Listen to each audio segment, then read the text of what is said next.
Take the Saturday.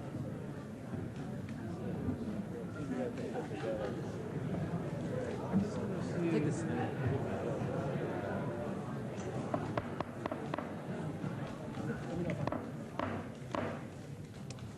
Mr. Snider, thank you for being here.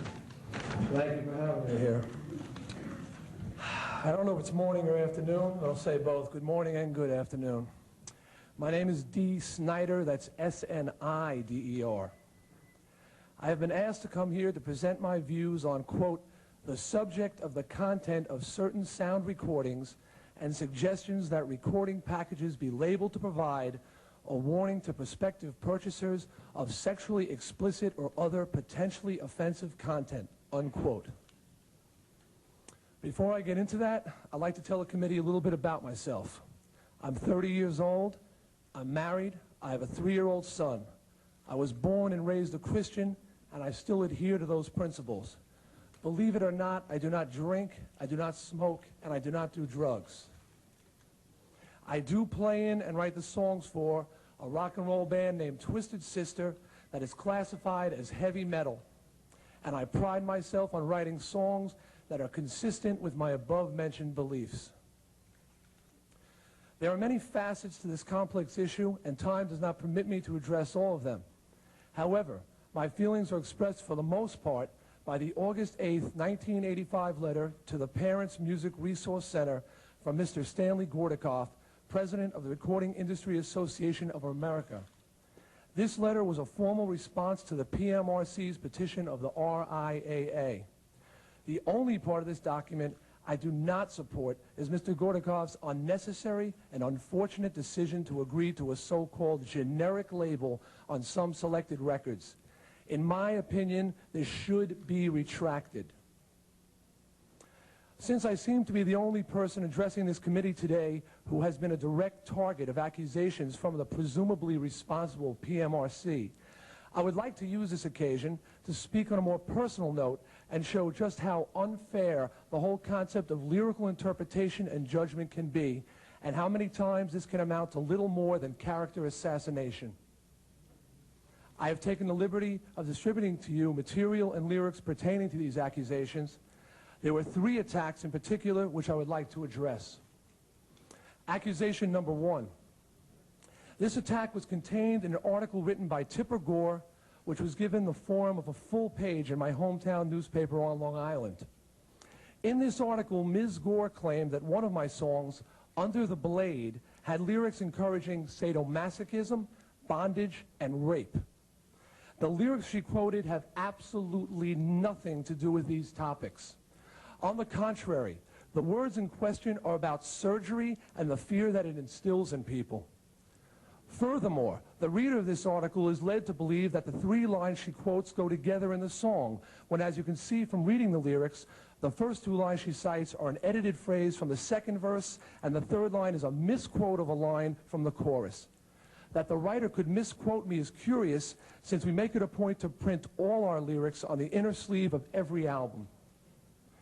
As the creator of Under the Blade, I can say categorically that the only sadomasochism, bondage, and rape in this song is in the mind of Ms. Gore. Accusation number 2.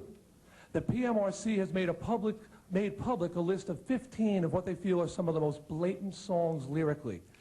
On this list is our song, We're Not Gonna Take It, upon which has been bestowed a V rating indicating violent lyrical content. You'll note from the lyrics before you that there is absolutely no violence of any type either sung about or implied anywhere in the song. Now, it strikes me that the PMRC may have confused our video presentation for this song with the meaning of the lyrics. It's no secret that videos often depict storylines completely unrelated to the lyrics of the song they accompany. The video for We're Not Gonna Take It was simply meant to be a cartoon with human actors playing variations on the Roadrunner Wile E. Coyote theme. Each stunt was selected from my extensive personal collection of cartoons. You'll note when you watch the entire video that after each catastrophe our villain suffers through, in the next sequence he reappears unharmed by any previous attack, no worse for the wear. By the way, I'm very pleased to note that the United Way of America has been granted a request to use portions of our We're Not Going to Take It video in a program they are producing on the subject of the changing American family. They asked for it because of its, quote, lighthearted way of talking about communicating with teenagers, unquote. It is gratifying that an organization as respected as the United Way of America appreciates where we're coming from. I've included a copy of the United Way's request as part of my written testimony. Thank you, United Way. Accusation number 3. Last Tuesday, a public forum regarding the lyric controversy was held in New York. Among the panelists was Ms. Gore. Trying to stem the virtual tidal wave of anti-rating sentiment coming from the audience, Ms. Gore made the following statement, quote, I agree this is a small percentage of all music, thank goodness, but it's becoming more mainstream. You look at even the T-shirts the kids are wearing, and you see Twisted Sister and a woman in handcuffs sort of spread-eagled, unquote. This is an outright lie. Not only have we never sold a shirt of this type, we have always taken great pains to steer clear of sexism in our merchandise, records, stage show, and personal lives. Furthermore, we have always promoted the belief that rock and roll should not be sexist, but should cater to males and females equally. I feel that an accusation of this type is irresponsible, damaging to our reputation, and slanderous. I defy Ms. Gore to produce such a shirt to back up her claim. I'm tired of running into kids on the street who tell me that they can't play our records anymore because of the misinformation their parents are being fed by the PMRC on TV and in the newspapers. These are the only 3 accusations I've come across. All 3 are totally unfounded. Who knows what other false and irresponsible things have been said about me or my band. There happens to be one area where I'm in complete agreement with the PMRC, as well as the National PTA and probably most of the parents on this committee. That is, it is my job as a parent to monitor what my children see, hear, and read during their preteen years. The full responsibility for this falls on the shoulders of my wife and I because there is no one else capable of making these judgments for us. Parents can thank the PMRC for reminding them that there is no substitute for parental guidance, but that is where the PMRC's job ends. The beauty of literature, poetry, and music is that they leave room for the audience to put its own imagination, experiences, and dreams into the words. The examples I cited earlier showed clear evidence of Twisted Sister's music being completely misinterpreted and unfairly judged by supposedly well-informed adults. We cannot allow this to continue. There is no authority who has the right or the necessary insight to make these judgments. Not myself, not the federal government, not some recording industry committee, not the PTA, not the RIAA, and certainly not the PMRC. I'd like to thank the committee for this time, and I hope my testimony will aid you in clearing up this issue. Thank you, Mr. Snider. Can I get a glass for some water, please? Thank you. Yeah. Yeah, you're a cameraman. You can do it.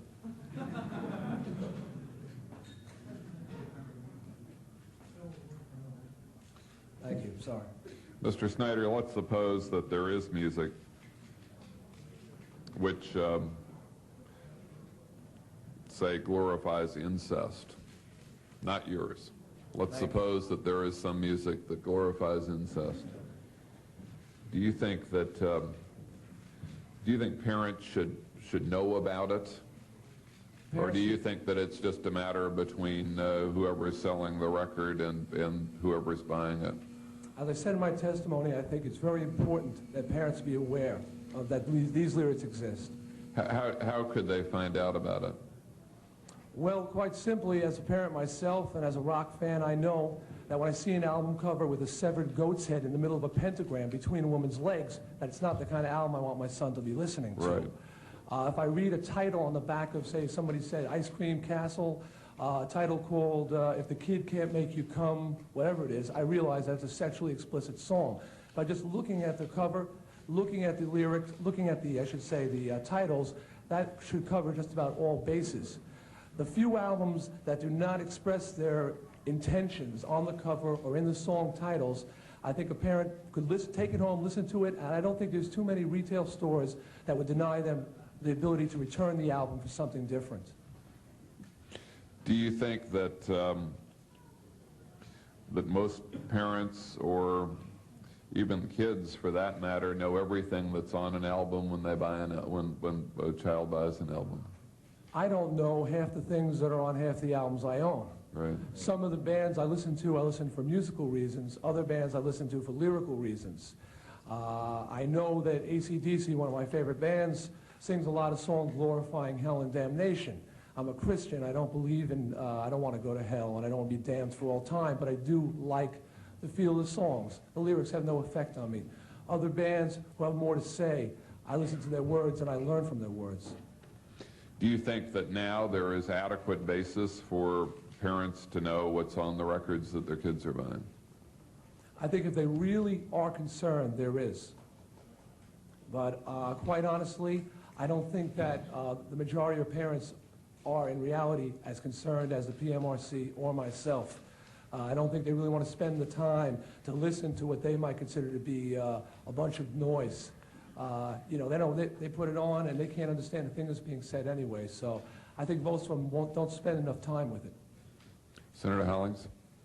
Yes, Mr. Snider, I think I'll just take the opportunity to make an observation, because you and I would differ as to what's obscene or what's shocking or what's vulgar, and persons of goodwill will differ on that particular score. I think that somewhere in this hearing record we should not be on the defensive, and we shouldn't create the atmosphere that we're powerless. The absolute nature of your statement that we don't have any authority, I only want to refer everyone to the Pacifica Foundation case, where the Federal Communications Commission was questioned as to its power to regulate public radio, TV broadcasts that was indecent but not obscene. You see, they differed between what was indecent, what was obscene, and what was shocking. They had the 7 dirty words. I think everyone remembers that case on the West Coast.